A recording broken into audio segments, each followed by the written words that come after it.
ఆ దా తల్లి దా మెల్లగా. అరే వా, పోలీసులు చూడు ఎంత జాగ్రత్తగా తోలుకొత్తారో. ఇంకో అక్కేది ఈడున్నదా?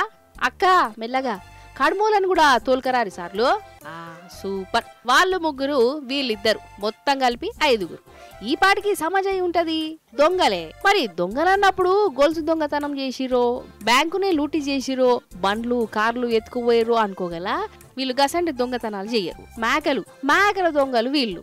అరే అవ్వంటే వీళ్ళ కంటికి మేకలు గొర్రెలు కనబడితే చాలు, ఇక వాటిని ఏం చేస్తారో మంచిగా కార్లలో తిరుక్కుంటా ఏడ మేకలు కనబడ్డా వాటిని ఎత్తుకుపోతారు.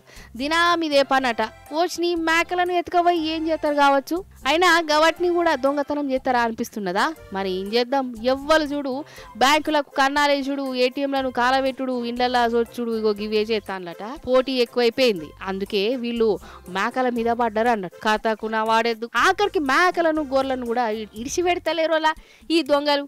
ఇక వీళ్ళు గిట్లనే మేకలను ఎత్తుకుపోతుంటే నల్గొండ జిల్లా దేవరకొండ పోలీసులు దొరకబట్టిరు. 150 దొంగ మేకలు వెళ్ళినాయట. ఇక నల్గొండ దొంగల ముచ్చట్లు గట్లుంటే ఇగో గీ తోడు దొంగలను చూడురి మహబూబ్ నగర్ లో దొరికిరు. వీళ్ళు ఏటీఎం సెంటర్ల కాడ ఉండి పైసలు తీసుకునే తందుకొచ్చిన వాళ్ళను మతిమరిపించి వాళ్ళ అకౌంట్ లో ఉన్న పైసలు మాయం చేస్తారట. వీళ్ళు హర్యానా రాష్ట్ర పోలు మన మహబూబ్ నగర్ జిల్లాలకు వచ్చి ఇక్కడ ఏటీఎం కారట్లతోని కాసులు దండుకుంటురు. చూసినావా దొంగలు ఎట్లా మోపేరు? నిజం చెప్తున్నా, ఈ నడమ దొంగలు చాలా ఎక్కువైపోయారులా.